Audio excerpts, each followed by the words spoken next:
Bienvenue dans ce 10e module qui porte sur les éditions et impressions des états comptables standards et tiers. Alors, nous allons ici éditer les états de la société Mercure Starting que nous avons tout au long de notre formation travaillé avec jusqu'à ce 10e module. Alors, nous allons travailler dans ce module avec le menu état et nous allons aller du menu brouillard jusqu'au menu tiers que voici. Donc, pour ce qui est de cette première vidéo, nous allons commencer avec l'édition du brouillard. Alors, c'est quoi un brouillard? Le brouillard, c'est tout simplement, comme son nom l'indique, un document assimilé à un brouillon en attente de validation. Alors, le brouillard, tout comme le journal, répertorie l'ensemble des opérations saisies sur une période donnée. Le brouillard va simplement permettre de contrôler les écritures comptables enregistrées au cours d'une période donnée en attendant leur intégration de façon définitive dans la comptabilité. Donc en gros, nous savons que on procède généralement de façon périodique à la clôture des journaux. Avant de pouvoir procéder dans cette clôture, on va imprimer le brouillard, vérifier si aucune erreur n'a été commise lors de la saisie. Et si c'est le cas, si aucune erreur n'a été commise, on va simplement procéder à la clôture du journal parce que nous savons que après la clôture d'un journal, aucune modification n'est plus envisageable. Alors, nous allons donc sur le menu état, cliquer sur brouillard. Donc, on va procéder ici à l'édition du brouillard. Alors, en ce qui concerne les traitements, nous pouvons faire un traitement soit rapide, simplifié, soit avec des critères étendus. Donc, pour cette vidéo, avec les critères étendus, ça a la même codification dans toutes les éditions. Donc, on va voir avec des critères étendus dans une autre vidéo. Pour ceci, on va se limiter au traitement rapide et simplifié. Alors, en ce qui concerne le code journal, on peut sélectionner le code journal que nous voulons imprimer. Si vous voulez imprimer sur tout, vous mettez tout. Si vous voulez imprimer uniquement le code journal concernant les achats, vous cliquez sur achat. Et là, vous pourrez préciser la période d'impression de votre brouillard. Donc, moi, j'ai commencé en novembre. Donc, je vais mettre ici 1er novembre. Alors, le modèle, on va laisser standard. Ici, le type d'état, vous pouvez également choisir développer tiers. Donc, on va laisser sur base. On va le voir dans une autre vidéo. Ici, nous n'avons pas encore fait de l'analytique. Nous allons simplement décocher ceci. Et si vous voulez choisir le critère inclure les journaux de situation, vous n'avez qu'à... Bon, là, on a déjà précisé le journal, donc c'est pourquoi c'est grisé. Donc, même si on active celui-ci, il ne va pas donner. Ok.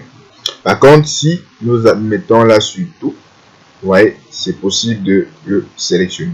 Donc, on va laisser sur le journal des achats. Et là, vous pouvez faire le regroupement multi-échéance. Vous savez que lorsqu'on saisit des écritures multi-échéance, si on a peut-être 3 échéances, il y aura, s'il s'agit d'une facture d'achat, ça veut dire que le compte 401 sera crédité 3 fois. Donc, vous pouvez décider de regrouper. Donc, pour le cas, nous, on va laisser. Et on va cliquer sur OK. Là, on va choisir l'aperçu avant impression, question de voir ce que ça présente avant de procéder à l'impression. Alors, ici, nous avons donc le jour. Comme je vous ai dit, ça répertorie de façon chronologique l'ensemble des opérations saisies. Que voici, les mots de pièces et les mots de compte. Là, nous avons les achats, le libellé et les différents montants. Donc, en fait, c'est un journal. Donc, vous pouvez simplement ici l'imprimer. Donc, là, on a 2 pages. Vous pouvez l'imprimer. Et par la suite, vérifier s'il n'y a pas d'anomalie. Si c'est le cas, vous pourrez donc procéder à la clôture de votre journal. Voilà, ça c'est ce qui était de l'impression du brouillard.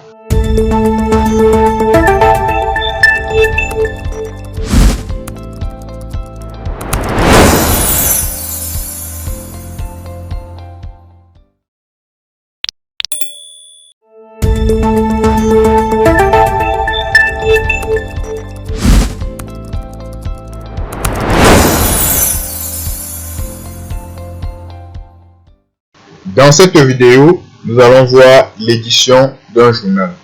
Alors, le journal, c'est un document qui répertorie de façon chronologique l'ensemble des opérations effectuées sur une période donnée. Alors, nous le trouvons tout juste en bas du brouillard. Et là, c'est un menu déroulable. Donc, nous pouvons procéder à l'impression du journal, l'impression d'un journal centralisé et à l'impression d'un journal général. Alors, nous allons, pour le premier cas, éditer le journal. Vous allez voir qu'il correspond à la même... en fait, il a les mêmes caractéristiques que le brouillard que nous venons d'imprimer. Donc là, j'ai sélectionné ma période. De novembre à décembre, je sélectionne le journal des achats. Alors là, je vais laisser le type base. Bien, là, on ferait mieux de prendre le type base. On va prendre base tiers. Alors, lorsqu'on sélectionne base tiers, il va simplement nous montrer l'ensemble des écritures qui ont été, en fait, les écritures, leur échéance, les écritures lettrées. Donc, en fait, lorsqu'on sélectionne développer, ça nous permet de voir le détail des opérations, des modes de règlement, des échéances, le lettrage. Donc, là, on va laisser standard et nous allons cliquer sur OK. Aperçu avant impression. OK. Voilà. Vous voyez, comme je vous ai dit, là, on a le numéro de la pièce. Ici, on a le mode de règlement. Là, on a dans l'ensemble de nos opérations. Le lettrage n'a pas apparu. Donc, ouais, il n'y a pas eu le lettrage. Donc, nous allons retourner pour voir si les écritures sont lettrées. Donc, option tiers, choisissons un fournisseur. Fournisseur FASU. OK, on constate que les écritures ne sont pas lettrées. Donc, j'ai dû le délettrer, certainement pour une opération. On va procéder au lettrage automatique avant de relancer l'impression. Voilà. Et ici, on va sélectionner tous les traits. Une fois que c'est fait, on valide sur OK. C'est fait. Alors, maintenant ici, je vais procéder une fois de plus à l'édition du journal. Je sélectionne la période de novembre. Et là, je sélectionne développer tiers et je lance dans mon aperçu. Vous verrez ici, maintenant, on a là les écritures qui ont été lettrées. Donc, vous voyez, là, à 2 385 000, il doit certainement correspondre à un autre A dans le journal. Donc, ici, voici A, toujours. OK. Donc, vous avez compris, voici un A, 3 816 000, qui doit correspondre à un A de l'autre côté. Donc, vous avez compris le principe. Donc, dans le type développé tiers, vous avez donc les numéros de pièces, le mode de règlement et le détail des échéances avec le lettrage. Une fois que c'est fait, nous allons donc procéder à l'édition du journal centralisé. En ce qui concerne le journal centralisé, comme on le dit, nous avons vu dans la création des codes journaux qu'on pouvait créer soit un code journal en centralisation de fin du mois, soit en compte partie de chaque ligne. Ceci concernait l'utilisation du compte de trésorerie. Alors, nous savons que lorsqu'on l'utilise en centralisation de fin du mois, un seul compte est créé pour recouper l'ensemble des opérations effectuées sur toute la période. Et ce compte-là est marqué dans le code journal ou dans le journal, soit le 30, soit le 31 du mois en question. Alors ici, en ce qui concerne le journal centralisé, on va simplement présenter le journal mois par mois et ça va centraliser autant que possible les numéros de compte. Donc, on va procéder, on va cliquer sur OK. Là, on va sélectionner notre période. Donc, on va sélectionner notre journal d'achat. On va laisser ici sur les comptes généraux, il n'y a pas de souci. Et on va cliquer sur OK. Alors, là, comme nous pouvons le constater, ça nous présente dans les écritures centralisées, c'est-à-dire dans le 2431, ça présente la somme. Vous voyez, il n'y a plus de date. Ça présente simplement la somme de tous les 241 qui ont été débités au cours de l'année. Donc, si on avait acheté à plusieurs reprises le matériel de bureau, ça devait simplement cumuler à ce niveau-ci. Donc, là, on a les dettes sous fournisseur d'immobilisation qui est également centralisé. Donc, toutes les dettes sous immobilisation ont été centralisées. Donc, comme vous pouvez le constater, ici, on a le compte 71 qui est le compte d'achat. Donc là, ça a centralisé, ça a cumulé tous les achats effectués sur la période de novembre 2020. Donc là, on va du 1er novembre au 30 novembre. Donc vous vous souvenez, lors de notre sélection, nous avons pris de novembre à décembre. Alors là, c'était pour la centralisation du mois de novembre. Et lorsqu'on descend, ici, il s'agit de la centralisation du mois de décembre.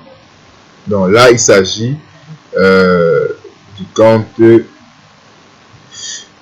vous souvenez du compte 7798 que nous avons utilisé pour permettre dans notre modèle CA3 d'obtenir un montant de taxes correct. Vous voyez, il est centralisé, donc il est nul. Donc là, nous avons le compte fournisseur qui est centralisé. Donc ici, on a l'ensemble des fournisseurs. Voilà. Et rappelez-vous, ça veut dire que lorsque je me place simplement sur ce journal, je peux en déduire qu'il n'y avait pas de vente, d'achat, pardon, sur le mois de décembre. Uniquement des ventes. Parce que là, on a sélectionné achat, raison pour laquelle il n'y a pas de compte de vente. Alors, une fois que c'est fait, nous allons maintenant procéder à l'édition du dernier journal qui est le journal général. Donc nous allons cliquer sur général. Nous allons ici voir apparaître sur une ligne la somme ou le total des achats effectués sur la période sélectionnée. Donc ici, on va cliquer sur achat et OK. Alors là, nous avons la somme des achats concernant le mois de novembre. Pour une somme 36 445 000 francs. Et pour le mois de décembre, pour une somme de 9 millions. Donc, les achats ne concernent pas toujours les achats de marchandises. Ça peut concerner les achats dans un autre domaine. Voilà. Donc, chose ainsi faite, nous allons attaquer avec la vidéo suivante.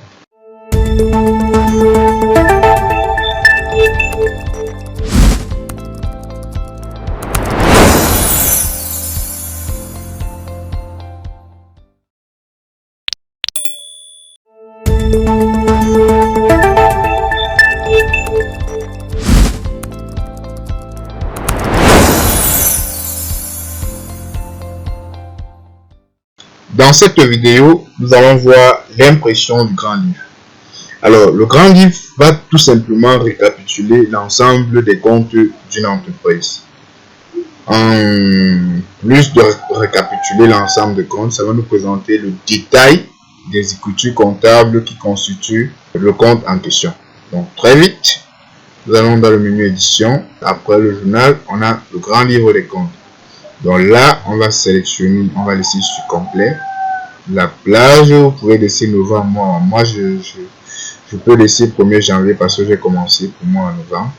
Donc, en mettant novembre, ça ne change rien. Le type, si je veux, je mets développer pour avoir tout le détail. Une fois là, je peux cliquer sur OK. Puisque là, je veux imprimer tout mon grand livre. Donc, vous avez déjà vu lorsque nous avons édité le grand livre, les comptes de la TVA. Vous avez déjà eu l'aperçu. Donc là, on a simplement notre grand livre développé. Là, ça nous présente le compte 101. Qu'est-ce qui constitue le 101? Le report à nouveau. Il constitue le capital. Donc ici, ça nous reprend le 10-13, le 101 et le compte 10. Alors ici, le terrain abattu, qu'est-ce qui constitue ce terrain abattu? C'est les reprises des à nouveau. Là, on a le 245, le camion Mercedes, c'est constitué de quoi? De l'achat du 6. Oui, non, l'achat, ça c'est le numéro de la pièce, l'achat du 2 novembre 2020. La facture 125 pour une somme de 12 693 000. Ouais, parce que c'était 12 millions et 693 000 comme TVA non récupérable. Alors, c'est en fait ça notre grand livre. Et lorsque nous décalons plus bas, là on a trop décalé. Là, on va glisser légèrement ici pour arriver sur les comptes de tiers. Ici, on est à quel niveau? On a dépassé. Voilà. Là, on est au niveau des comptes de tiers. Là, on a le 411. On voit ici les lettres en fait de lettrage AA. C'est-à-dire cette opération-ci se solde avec celle-ci. C'est ça en fait. Donc là, on a édité notre grand livre. Donc vous pouvez, lors de votre édition, éditer uniquement les comptes qui vous intéressent, comme nous l'avons fait tout à l'heure pour la TVA. Donc ici, je vais simplement éditer les comptes de TVA 44.5. Oui. F4. Et OK. Donc là, ça me donne simplement le montant de la TVA. Voilà. Donc, là, j'ai ma TVA récupérable, non ma TVA collectée. Et là, j'ai ma TVA récupérable. Donc, total TVA. OK, total TVA collecté, total TVA récupérable, TVA à payer. Donc, c'est ça le grand livre. Vous n'avez qu'à imprimer ou éditer ce dont vous voulez.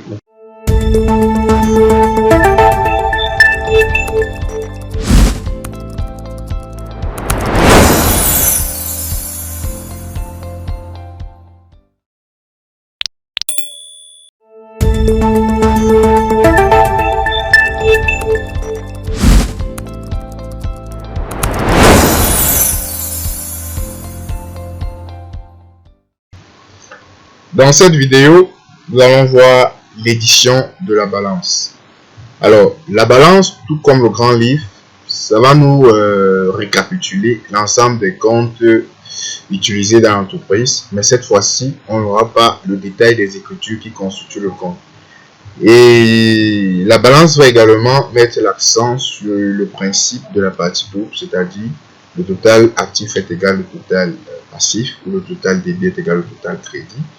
Et ça va également nous faire sortir une nouvelle colonne, ou deux nouvelles colonnes, le solde débit et le solde crédit. Donc, là est à balancer les comptes.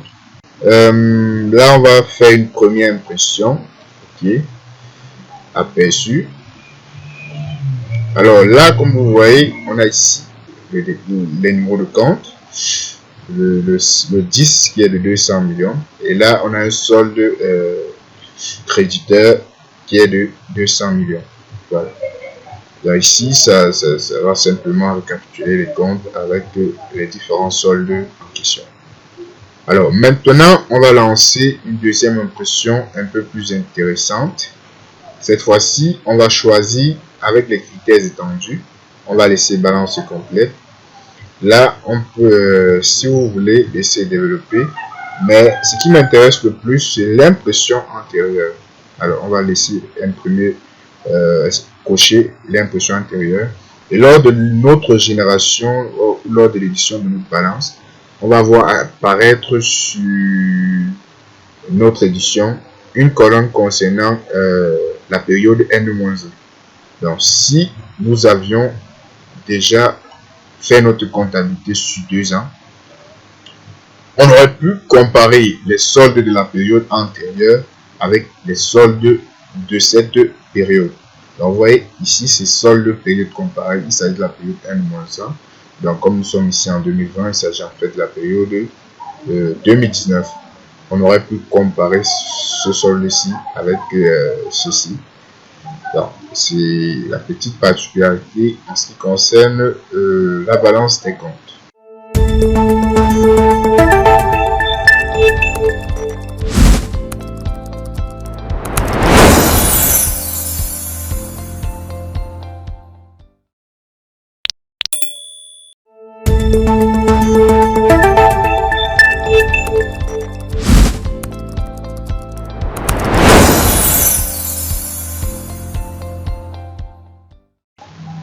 Dans cette vidéo, nous allons voir l'édition de l'échéancier. Alors, nous pouvons avoir l'échéancier ici à travers le menu état. Là, nous constatons que l'échéancier est côte à côte avec la balance AG. Alors, les deux ont un même rôle de façon globale.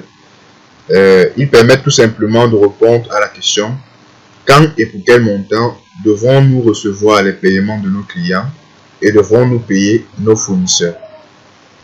Mais en ce qui concerne l'échéancier, l'échéancier va simplement nous présenter sous forme de liste l'ensemble des factures non réglées ou réglées. L'échéancier va permettre également de voir l'échéance des factures non réglées. Donc ça permet ici à l'entreprise de se préparer pour savoir déjà à partir de quel moment elle va payer son fournisseur. Donc ça permet en gros à l'entreprise d'avoir ou bien de maîtriser sa trésorerie. Donc là, on va cliquer sur échéancier et là on va laisser fournisseur, on peut choisir client, on va laisser sur fournisseur, ok, et on va cliquer sur inclure les écritures sans échéance. Nous avons saisi beaucoup de... En fait, lorsqu'on saisissait cette option-ci, on l'avait déjà interdite dans nos comptes. Donc, lorsque vous saisissez, si vous n'avez pas mis d'échéance, ça prend l'échéance du jour. Donc, je vais lancer l'impression, aperçu avant impression. Et comme vous pouvez le constater, nous avons ici la première facture qui concerne le fournisseur divers, les frais de publicité qui n'ont pas encore été réglés et avec pour échéance le 2 novembre. Là, on a également la facture du fournisseur divers toujours, micro-ordinateur, le 10 novembre, le 30 11, ça concerne l'échéancier, ça concerne l'annexe 9. Concerne l'annexe 9, le journal des amoureux. Là, on a la facture télécom. Ici, on n'a pas d'échéance. Si on n'a pas d'échéance, ça veut dire que certainement elle a été réglée. Non, ici, là c'est l'échéance. Échéant au 31 décembre 2020. Ici, on a le total d'échéance au 31 décembre, décembre 2020. Voilà. Donc ici, maintenant, on a le fournisseur divers EDF, échéance le 10 janvier 2021. Donc l'échéancier vous présente donc l'ensemble de vos factures avec leur échéance. Vous pouvez également faire la même chose en ce qui concerne les clients et ça vous permet de prévoir les entrées et sorties de votre trésorerie.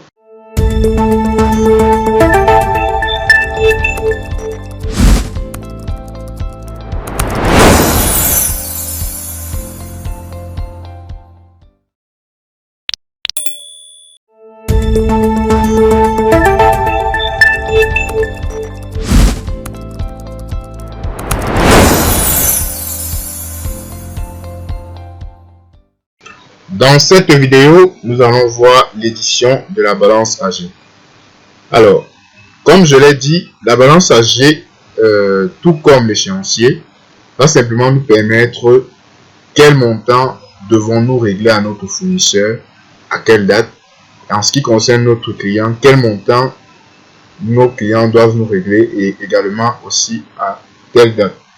Alors, contrairement à l'échéancier qui présente les factures non réglées en liste, L'échéancier, la balance âgée, pardon, va présenter de façon globale les sommes non encore encaissées par l'entreprise en les segmentant sur des périodes paramétrées lors de son édition. Alors, nous allons venir sur au niveau du menu état. On va cliquer sur balance âgée. Alors là, nous avons des critères étendus. On va laisser, on en a déjà expliqué. Alors là, on va inclure les écritures sans échéance. Le premier délai, comme vous voyez, le deuxième, le troisième. Ce qui est important ici, c'est la date de situation. Donc là, je me suis placé au 31 décembre 2020. Donc je vais imprimer au 31 décembre et ensuite, nous allons recommencer l'impression. Alors, si nous sommes au 31 décembre, nous avons de 1 à 30 jours, voici les fournisseurs, les clients, pardon, qui doivent nous régler. Ça veut dire que nous avons 82,34% de nos créances qui doivent être encaissées sur une période de 1 à 30 jours. Ça veut dire que si nous sommes au 31 décembre, c'est sur la période, ça concerne en fait le mois de janvier. Et à partir du mois de février, on pourra donc encaisser 1 340 000. Donc là, ça nous présente également les différents pourcentages. Et par la suite, 11,66% de notre créance globale. Alors, nous allons voir la deuxième. Nous allons toujours lancer la balance âgée. Cette fois-ci, nous allons nous placer le 31, 11, le 30, pardon, il n'y a pas le 31, 11, le 30, 11, 20. Voilà, et nous allons relancer notre édition. Voilà. Vous voyez, on ne part plus jusqu'à de 46 à 30 jours. Alors là, on a le solde. Ici, ça présente la créance totale de l'entreprise. Ici, on a le solde non échu qui est de 1 340 000. Le solde non échu, c'est en fait la somme de créance qui n'est pas encore arrivée à l'échéance. Voilà. Et nous avons, en ce qui concerne le mois de décembre, une somme de 21 918 500 francs qui pourrait être encaissée. Donc, la balance âgée, tout comme l'échéancier, nous permettent tout simplement d'anticiper sur la trésorerie de l'entreprise. Donc, c'est un élément très important lorsque l'entreprise veut savoir, je vais régler mes fournisseurs. Pour cela, il faudrait que je planifie. Je vais faire des achats. Quelles seront mes entrées de la semaine? Quelles seront mes sorties de la semaine comme du mois?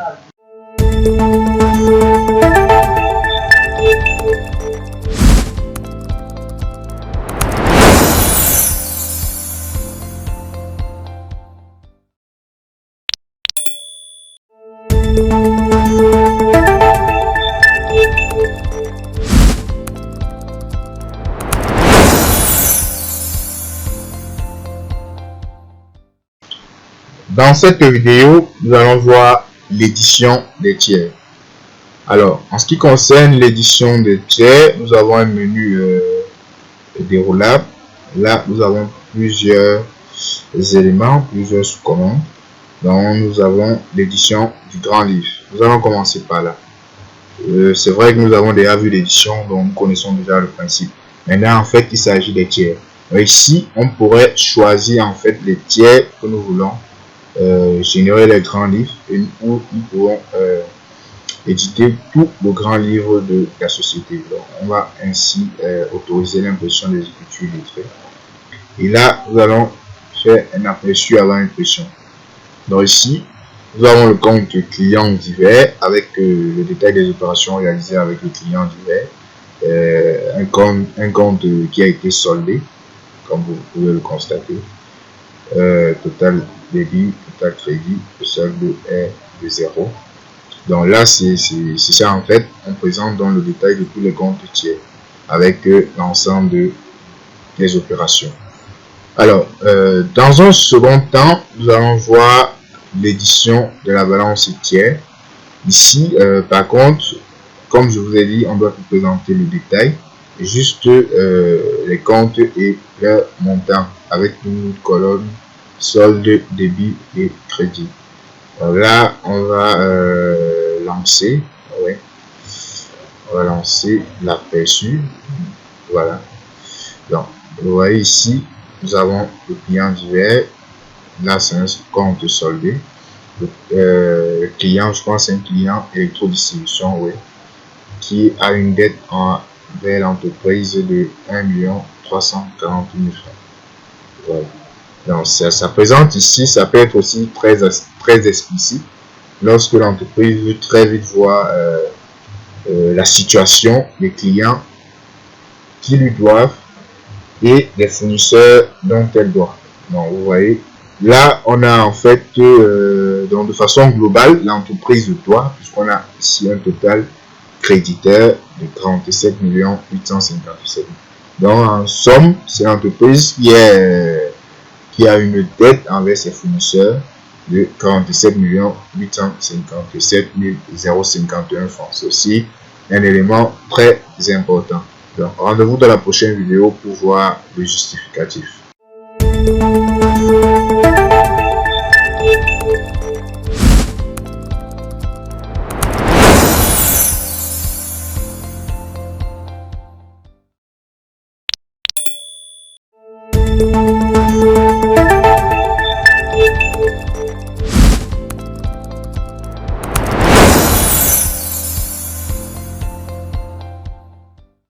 Alors, dans cette vidéo, nous sommes toujours au niveau des états tiers. Mais cette fois-ci, nous allons voir le justificatif du solde à la date.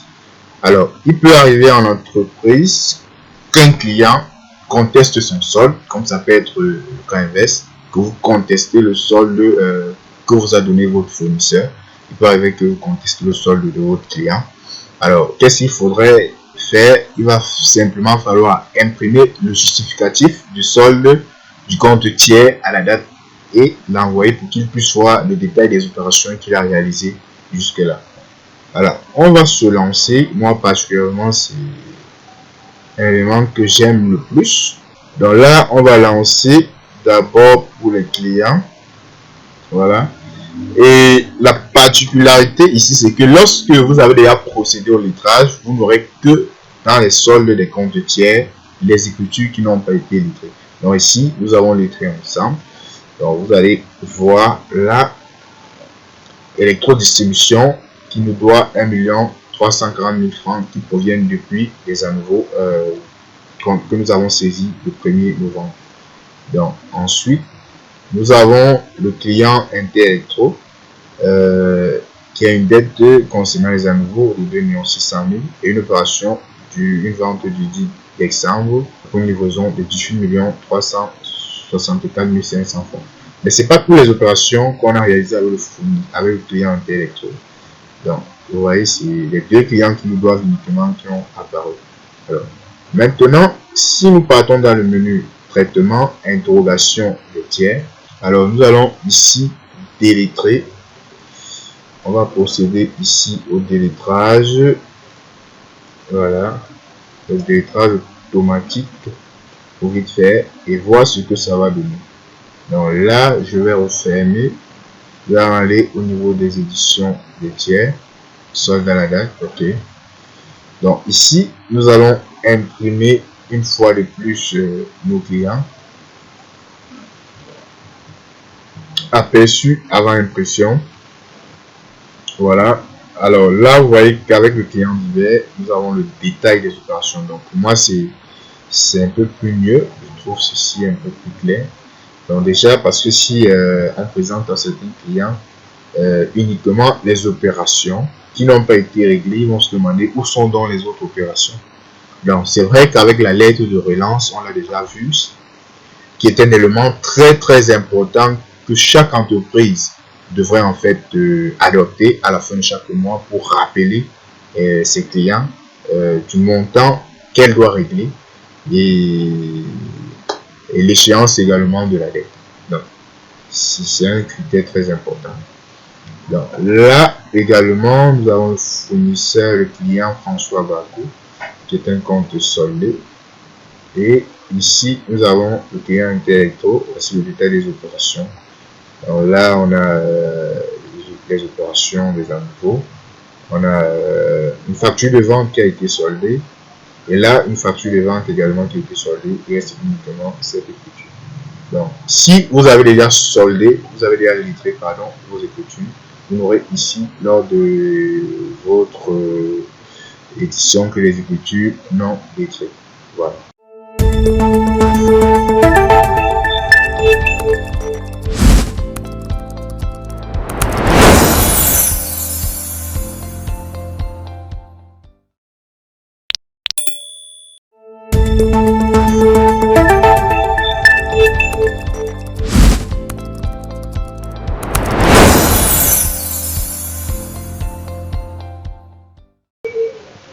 Dans cette vidéo, nous allons voir toujours au niveau des éditions tiers, nous allons voir l'édition des statistiques tiers. Alors, les statistiques tiers vont simplement nous permettre, en ce qui concerne le client, de voir le client qui nous propulse le plus vers le haut.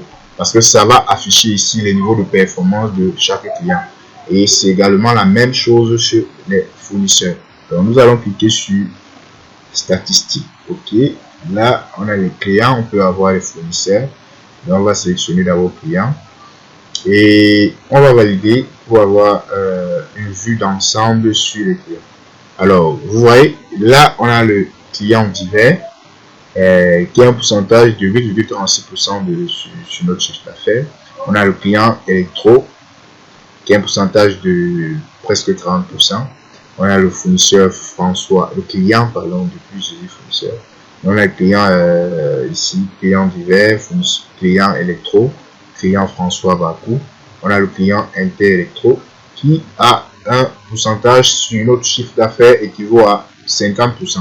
Donc là, on peut constater que c'est notre plus grand client et c'est également lui qui a un solde non réglé le plus élevé.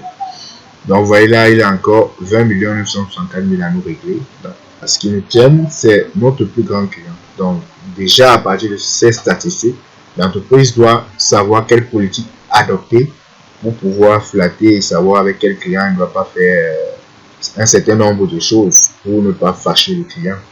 Parce que quand même, le chiffre d'affaires en ce qui concerne la grande majorité provient de ce client-là.